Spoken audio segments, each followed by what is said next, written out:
गठबंधन किसको कहते हैं? देखिए दो चीजें हैं। इसको हमने जब इसको ऐसे करके जब हम ये ऐसे करके हमने इसको गांठ लगाई तो ये बंधन बन गया है ना, आपस में एक हो गया, इसको गठबंधन कहते हैं। लेकिन नामालूम किस तरीके से ये लोग कर रहे हैं कि गठबंधन करा था, अच्छा खासा करा था, मजबूती से चल रहे थे, बिहार में तहलका मचा रहे थे, लेकिन फिर वही सीटों को लेकर आपस में लड़ाइयाँ लड़ ली हैं और आज इनके ऊपर जो मेन रूलिंग पार्टी है वो हंस रही होना। आप फिर कैसे एकजुट थे?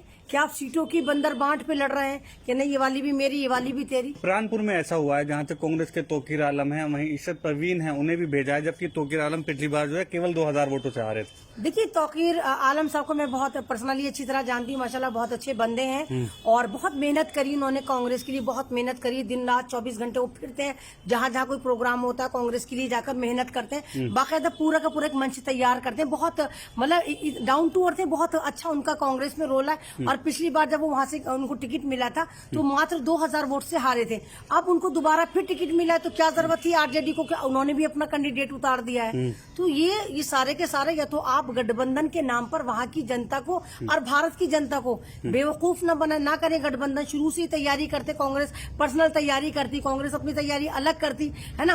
अब आपने कांग्रेस को फिर तो यहाँ पर आपने कांग्रेस को ठग लिया, कांग्रेस तो खुद को ठगा हुआ महसूस कर रही होगी ना। कांग्रेस आपके पीछे लगी हुई थी, एक नेशनल पार्टी आरजेडी के पीछे लगी हुई थी, आरजेडी को सपोर्ट कर रही थी, क्योंकि कांग्रेस का भी तो कोर वोट है ना। कांग्रेस तो एक नेशनल पार्टी है ना, एक सरकार में या तो कांग्रेस ही रही है, जितनी बार भी रही है, 70-75 साल से कांग्रेस का ही शासन रहा है देश के ऊपर। तो आपने तो यहाँ पर फिर ये देखिए कि बिहार की जनता के साथ आपने कांग्रेस के साथ भी आपने गद्दारी कर रहे हैं।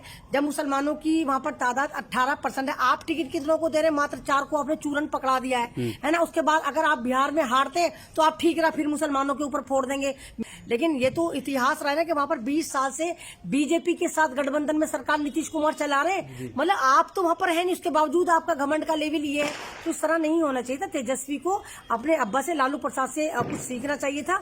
बेशक यंग हैं आप, लेकिन इनके पीछे बुजुर्गों का साया होना चाहिए था जो बताएं कि सत्ता किस तरह चलती है, राजनीति किस। देखिए वो मेरे पास भी वीडियो आई है और कामरान साहब है जो आरजेडी यानी तेजस्वी की पार्टी से वहां पर विधायक रहे हैं और मतलब उनका कारनामा ऐसा है कि उन्होंने अपनी जनता के लिए बहुत काम करा है, वहाँ की जनता के लिए। और वो ना तो रिजर्व सीट है, ना वो मुस्लिम डोमिनेटेड इलाका है कि वहाँ मुसलमान बहुत ज्यादा हो, वहाँ ज्यादातर मेरे हिंदू भाई और बहनों की आबादी है। लेकिन जब आरजेडी ने उनको टिकट नहीं दिया, कामरान साहब को टिकट नहीं दिया, तो हसन वो वीडियो जाकर देखिए कि ऐसे विजुअल ने फिल्म का शॉट लग रहा है, सारे के सारे ऐसा लग रहा है कोई बहुत बड़ा खलीफा है, उससे गले मिल मिल के रो रहे हैं, हमारे भाई कामरान भाई को टिकट दी। दहाड़े मार मार के वहाँ पर मेरे हिंदू भाई बहने रो रहे हैं। और फिर उन्होंने निर्दलीय शायद भर दिया है टिकट, नॉमिनेशन भर दिया है, वो निर्दलीय खड़े होंगे। तो ये चीजें गलत है कि आपके अंदर कहाँ से इतना घमंड आया भाई? आरजेडी के अंदर ये घमंड कहाँ से आया? ये घमंड आपको बिहार की जनता ने दिया,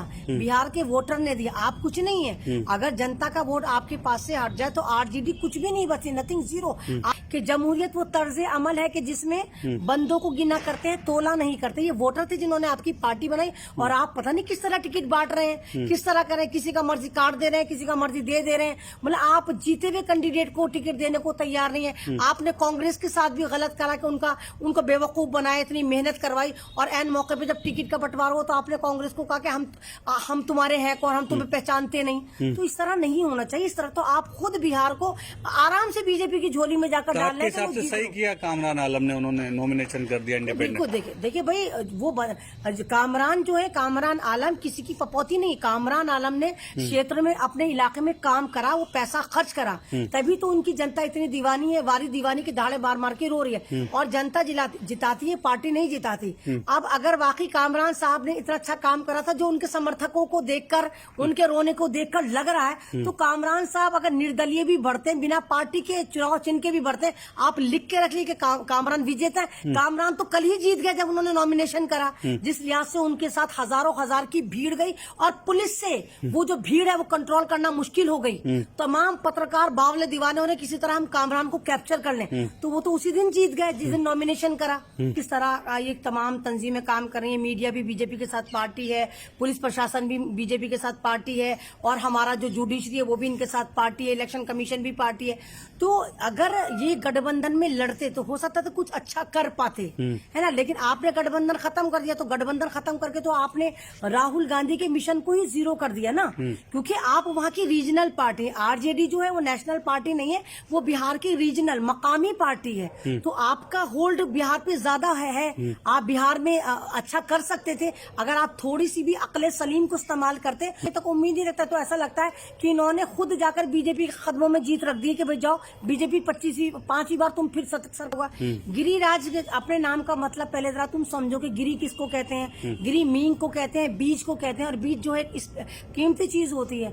लेकिन वो ये ना कि उम्र का फर्क पड़ता है। मतलब हिंदुस्तान में अजीब किस्म की टेंडेंसी है कि जब यहाँ पर 60 साल का एम्प्लॉय होता है, गवर्नमेंट एम्प्लॉय होता है, तो उसको रिटायर्ड कर दिया जाता है। लेकिन हमारी कमाल की बात यह कि हमारी सत्ता में सारे बुढ़े खब्बे खजड़ी संभालते हैं। ये एक्सपायरी जो है, जिनको अकल नहीं है, सठियाए हुए लोगों के हाथ में सत्ता आ गई है और ये उल झलूल बयान देते फिरते हैं। इन्होंने कहा कि नमक हराम, कि बीजेपी ने तुम्हें रोड दिए। कौन से बीजेपी ने रोड दिए भाई? ये जो गिरिराज सिंह है, आप कितने साल के हैं? 75 क्रॉस कर गए। भारतीय जनता पार्टी का वजूद कब से आया? 82 में बने। आप जो उससे पहले सड़कों पे चलते थे, तो क्या वो आपकी अम्मा दहेज में लेकर आई थी, है ना? कहाँ से आई थी वो सड़कें? वो कांग्रेस ने बनाई थी। तो आपसे बड़ा नमक हराम और गद्दार तो कोई नहीं है। आप कांग्रेस की बनाई हुई ट्रेनों में चल रहे थे, आप कांग्रेस की बनाई हुई स्कूलों में पढ़ रहे थे, आप कांग्रेस की बनाई हुई सड़कों पर चल रहे थे। तमाम चीजें आप कांग्रेस की बनाई हुई चीजें इस्तेमाल कर रहे थे, और आप मुसलमानों को नमक हराम कह रहे हैं। मैंने कहा ना, इनमें एजुकेशन की कमी है। इनको यही नहीं पता कि नमक हराम किसको कहते हैं। नमक हराम इसको कहते हैं अगर कोई बंदा हमारे साथ मुसलसल खाना खाता रहे और फिर हमारी पीठ पीछे बुराई करे या हमारा साथ छोड़ दे, हम कहते हैं बड़ा बड़ा नमक हराम है, हमारा नमक खा कर गया। इनको यही नहीं पता, एहसान फरामोश कहते हैं उसको, कि अगर कोई किसी पे एहसान करे, वो एहसान भूल जाए, उसको एहसान फरामोश कहते हैं, नमक हराम नहीं कहते। तो आप वो कह रहे हैं कि आयुष्मान कार्ड का फायदा उठाते हैं, सड़कों का फायदा उठाते हैं, मोदी जी को बुरा कहते हैं, बीजेपी को वोट नहीं देते हैं। बात सुनो, अगर इसके ही बगौल आयुष्मान कार्ड का फायदा मुसलमान उठा रहे हैं, इसके ही बगौल रोड पे मुसलमान चल रहे हैं, तो मोदी जी के अपने घर से लेकर आए थे। मोदी तो बेचारे चाय बेचते थे, ऐसे स्टेशन पे चाय बेचते थे जिस स्टेशन का अस्तित्व नहीं था। तो ये जो सड़कें बनाई गई जनता के पैसे, हमारे पैसे से बनी हुई है, हमारे टैक्स से बनी हुई है। तो हम अगर धड़ल्ले से सीना चौड़ा करके चलते हैं, तो अपने पैसे से दी सड़कों पर चलते हैं। और आपने अब देखा कि जब ये बीजेपी की सरकार आई, तो हम किस तरह कितना टोल टैक्स दे रहे हैं। मतलब जो सड़कें हमारे ही टैक्स के पैसे से बनी हुई है, उन पे चलने के लिए हम फिर टैक्स देते हैं। कहीं 250 दे रहे हैं, कहीं 300 दे रहे हैं, कहीं 400 दे रहे हैं। तो आप ये वाली बात ना, कि ये वाली बात कह के आप अपने आप को जबरदस्त तरीके से जाहिल उलूम पेश कर रहे हैं कि आप जाहिल हैं। और अगर नोबेल प्राइज जहालत का और बावलेपन का, नमक हरामी का दिया जाएगा, तो गिरिराज सिंह को दिया जाएगा, क्योंकि इनसे बड़ा नमक हराम कोई नहीं है। कांग्रेस के बनाई हुई तमाम फैसिलिटी लेने के बाद, इस्तेमाल करने के बाद आज ये बीजेपी के साथ जाके खड़े होगा, तो तुम तो बड़ा नमक हराम कोई नहीं है। जिधर देखा वजन उधर करने लग गए भजन। भाई कांग्रेस जब 75 साल यहाँ पर शासित रही है, तो बीजेपी ने तो नहीं बनाई ना ट्रेन, मेट्रो, या ये तो बता दो कि तुम 12 में जीते थे, है ना? 2012 में तुम पहली बार विधायक बने थे। 2002 में, सॉरी, पहली बार तुम जब विधायक बने थे 2002 में बने थे। तो 2002 में तो मोदी जी ने कोई जिन नहीं घिसा होगा, ले भाई बुलेट ट्रेन, ले भाई ट्रेन, ले भाई रेलवे लाइन, ले भाई सड़क, पहले से बनी हुई थी ना। और ये चीजें किसने दी? ये सारी की सारी जो आई है, वो कांग्रेस के जमाने में। अब तुम कोसते रहो, जैसे अब जब नेशनल मुद्दा होता है तो नेहरू जी को कोसते हैं, नेहरू जी ने ये करा, नेहरू जी ने वो, 11 साल हो गए नेहरू के नाम पे चल रहा है। अब बिहार में जब तुम 20 साल से हो, तो बिहार में इनको पता है कि इससे पहले लालू प्रसाद यादव थे, अभी लालू प्रसाद यादव को कोस है। भाई तुम अपना बताओ ना कि इन 20 साल में तुमने क्या करा? योगी जी भी कह रहे हैं बिहार के लिए कि बिहार में भाजपा विकास चाहती है और विपक्ष जो है महागठबंधन में बुरका चाहता है। नहीं, योगी जी तो मैंने कहा ना, योगी जी का नाम योगी जी नहीं, तो रोगी जी हैं। वो जहाँ जाते हैं वो रोग फैला कर आते हैं, वो नफरती है, वो सिर्फ बांटने का काम करते हैं, है ना? इन लोगों के आप सबके स्टेटमेंट सुनो, योगी का सुनो, आप मोदी जी का सुनो, आप गिरिराज का सुनो, एक वो असम का उठाई गिरा है उसका सुनो, एक और है वो अनुराग ठाकुर, इनकी सबकी जो सबको जो स्पीच मिली है, गिट्टू एक घुसपैठिया, मुसलमान, जंगल राज, मंगल राज, यही तो आपको सबको स्क्रिप्ट एक जैसी मिली है। घुसपैठिया, मतलब घुसपैठिया, देखो घुसपैठियों के साथ इनकी इतनी घुसपैठ है कि जहां जहां जाते घुसपैठिया वफादार के साथ इनके चले जाते। दिल्ली में लड़ते तो घुसपैठिया हैं, बिहार में लड़ते तो घुसपैठिया हैं, मध्य प्रदेश जाते तो घुसपैठिया हैं, हरियाणा जाते तो घुसपैठिया है, दिल्ली उत्तर प्रदेश जाते, मतलब घुसपैठिया इनके साथ चलते हैं। और कितने घुसपैठिया पकड़े ये लिस्ट देते नहीं। मेरे ख्याल से बिहार में 150-200 को कह रहे हैं कि घुसपैठिया हमने पकड़े। तो इनका जो चूरन है चलेगा नहीं। मेन बात यही है कि जिस तरह राहुल गांधी ने बताया कि वोट की चोरी किस तरह होती है, नहीं, इनका तो मैंने कहा ना ये इन लोगों का ये है कि एक तो भारतीय जनता पार्टी में शादियां होती नहीं है, जो शादियां करती हैं उनके बेटों को परिवारवाद मानते नहीं है। अमित शाह का बेटा जो है जय शाह, क्या वो अमित शाह का बेटा नहीं है, परिवारवाद नहीं है, उसको पूरा उठाकर बीसीसीआई दे दिया है ना। तमाम के तमाम इनके जितने भी MP MLA इनके बेटे जो है पॉलिटिक्स में है, तो वहां पर इनको परिवारवाद नजर नहीं आता, नेपोटिज्म नजर नहीं आता। तो मैंने कहा ना कि ये लकीरें पीट पीट के मर जाएंगे। शहाबुद्दीन क्या थे, उन्होंने क्या करा, हालांकि मुझे तो पता कि शहाबुद्दीन बिहार के शेर थे, जिनसे बिहार के लोग थर थर कांपते थे, है ना। तो अब वो ये ना कि मरने के बाद तो कितनी वावेला मचा लो, जब वो जिंदा थे तब बोलकर दिखाते ना। के हिसाब से ओसामा साहब का सपोर्ट करना चाहिए जनता नहीं, बिल्कुल करना चाहिए। देखिए वो एक पॉलिटिकल पार्टी से है, पॉलिटिकल नेता है, फिर मुसलमान नेता है, फिर एक ऐसे बाप के बेटे हैं जिनको दिल्ली की जेल में इतना खौफ, इतना डर था कि यहाँ दिल्ली में मरवा दिया था उनका। शहाबुद्दीन को विकास पुरुष कहा था अटल बिहारी वाजपेयी ने। मैंने कहा ना कि ये वक्त और हालात देख के अपना बाप बदल लेते हैं। इन्हें ये नहीं पता कि हमने क्या बोला।